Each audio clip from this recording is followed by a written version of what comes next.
Hey guys, Jake Jones here, and I wanted to give you a quick little rundown on a movie that I saw that I was really looking forward to seeing. It's Paul Thomas Anderson's latest, Licorice Pizza. It's a comedy, coming of age drama set in the San Fernando Valley in the 1970s, where Paul Thomas Anderson grew up. It was also the subject of many other of his films, including Boogie Nights, which is one of my favorite all-time movies.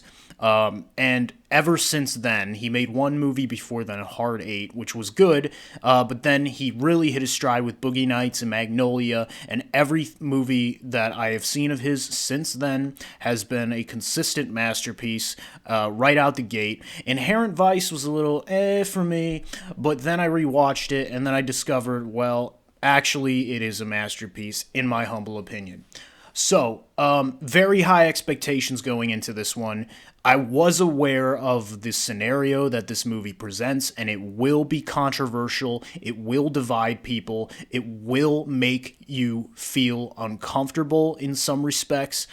And I think the critics, as usual, are mismarketing and misselling this movie, or whatever the word is. They're misrepresenting the movie as something that it's not.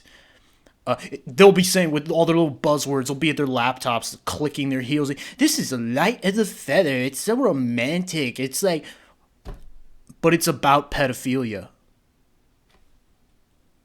Would you care to mention that? Now, let me just say right off the bat, although pedophilia is clearly wrong, I hope we all agree on that, you can make a movie about it.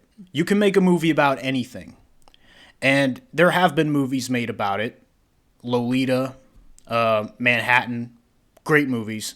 That god-awful Louis C.K. movie. I'm trying to think of that. I'm not even going to mention, but I'm trying to think of other movies. There was also one supposedly came out this year with John David Washington or some shit.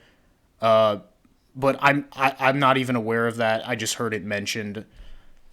But they exist. My point is, and this really is the first one that I've seen that shows the reverse genders, where instead of an older guy pursuing an underage girl, it's an older woman, mid-20s, Jewish girl, very sexually insecure, definitely insecure and a bit childish in her nature. And in the opening shot of the movie, brilliant shot, she's asked out by Cooper Hoffman, who is the son of Philip Seymour Hoffman, one of the greatest actors to ever live, R.I.P. And Cooper, he does a good job in this movie. Alana Haim does a really good job in the lead role. All the performances overall are great, fantastic. Not like Daniel Day-Lewis level, whatever, because they're first-timers, and you don't expect that from them, which is fine. They do what is necessary. My favorite performance in this movie, though, has got to be Bradley Cooper, who's only in the movie for like 3 minutes, but he is fantastic. He has one line that killed me. It was so funny. And this movie, it's one of the funniest movies of the year. It's got to be. It's so rare you find a comedy that just makes you laugh consistently, and it makes you laugh at all the right things too. Like the casual racism with this Japanese woman at one point in the movie, fantastic. And I know people will be offended by that naturally, but that's what it's going for. It's very obvious that it's satirizing that element of our society at the time. So you can kind of apply that to the rest of the movie if you like, and I'm going to get to that and why I don't believe that it quite pulls it off. But I do want to make a couple other notes of the positives of this movie. First of all, yes, it is very funny. I was laughing consistently. There's just so many scenes where it's like they're really toying with the idea of, sex and culture, and there's water beds and like, it's the 70s, man, isn't it so cool? And I was like, yeah, okay, cool. And the shots are terrific. The cinematography is outstanding. The editing is flawless. The music choices, all the 70s pop songs, yeah, they do it for you. They just do. And also, the characters are so great. Like what? Like there's the Jewish family, hilarious. The like I said, the Japanese woman. There's one gay character, and the way Anderson handles him, just this random gay character right out of the blue, but the way he does it, the way the reveal happens is unlike anything I have ever seen in a movie about that sort of character.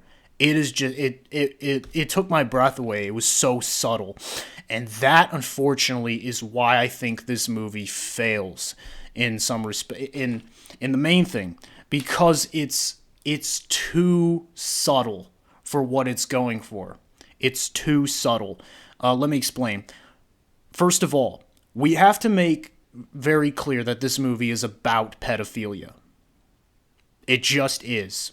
So that presents a challenge as a writer-director. When you are making a movie about a pedophile, essentially, or a borderline pedophile, whatever, we understand that her lust for this boy is wrong. And there are scenes where it's very clearly implied. They don't smash. There's none of that in this movie. There's a kiss. There's a kiss towards the end, which is like, that's where, okay, what's going on here? But it happens. It happens. I'm not saying it doesn't happen. It's realistic. Fine. Like, I've seen plenty of older guys dating underage women. Guys, it just fucking happens. I don't know how to explain it. Because you never really see any charming pedophiles in prison, right? I mean, they might have to register or go on a list probably, but you don't see Chris D'Elia or Drake. You don't see these rich and famous, like, or even in the cases where it's like, obviously, Elvis was a pedophile. Ted Nugent is a pedophile. We know this. We know this to be true. It's just, but they get a free pass for some reason. Meanwhile, if you're just a fat regular guy with a insurance job or whatever, and just this basement dwelling ogre, and you go after a teenage girl, it's game over for you. And so we are really like, we don't give a shit as much as we like to think we do. We do not give a shit about this issue at all. Especially when it concerns women, because the overall consensus among straight guys, and by the way, I happen to agree with this, is that it's not the same. Even though it's wrong, it's not the same. Like, if you're banging your teacher, like, that is the opportunity of a lifetime for a teenage boy. I'm sorry, it just fucking is. Like, I would absolutely do that, because not only for the sex, which is only part of the deal, but because when you're fucking a hot teacher, that gives you leverage. That means that you don't have to do shit, and you'll just get straight A's, and maybe a cookie, maybe something else too. You know, who knows? Because pedo's a pedo, and you just got to work that shit out. But it's not the same usually for guys. The problem with this movie, and I'm going to put up the poster because I want you guys to look at the poster for this movie, because it's very telling. And I think what Paul Thomas Anderson was going for, if I'm not mistaken, and I'm not even sure what he's going for, but I'm just making I'm inferring here based on my experience. I think what he was going for with this poster, it's really obvious if you take a look at it. It's just like, you got Gary, which is the Cooper Hoffman character, sitting in the palm of her hand, Alana's hand. This metaphor doesn't work at all, because the movie is not about manipulation. Now, you look at Paul Thomas Anderson's last film, Phantom Thread. That movie was very clearly about a toxic relationship, an adult relationship, a very adult relationship, so there was no issue with the legality of it, or the ethics of it, but it was very clearly about manipulation. It was about a woman manipulating a man, an older gentleman, and that's what it was about. Whereas this movie makes it very clear right out the gate that Gary Valentine is his own man at 15 years old. Guys, I shit you not when I say that he is literally the most mature 15-year-old I've ever seen. Not just in a movie, but like, you don't see this in real life. This is not how a 15-year-old would act. I'm sorry. Like, maybe there's one guy who's just like, maybe a ghetto crack salesman, or maybe just some fucking great entrepreneurial mind. But even the most charismatic 15-year-olds that I have observed, it was not like this. I mean, yeah, you ask girls out, fine, great, but you don't just ask a 25-year-old out, okay, and then she agrees to it. Later on, he's like, "Oh, I totally wouldn't dig you out." Like, it's heavily implied that like she wants in on it, but he's not good, and he's just dating the 15-year-old chick, which is the right thing to do. But he's so much of a fucking Mary Sue, where it's like, oh, he's doing everything right. He's this infallible angel kid he's a hustler. He's making moves constantly. He's this part-time actor. He's kind of a prankster too. And he pisses off the old lady. Hilarious, by the way. And he just, but there's no depth to his character at all. There's nothing that would make you say, hey, maybe you're in a fucked up relationship. Maybe you should think about. And the shallowness of that just really just didn't do it for me, because you have all this window dressing, but that's not what the movie is about. It's about this relationship. And so I don't know. That's why I can't overall say this movie is great.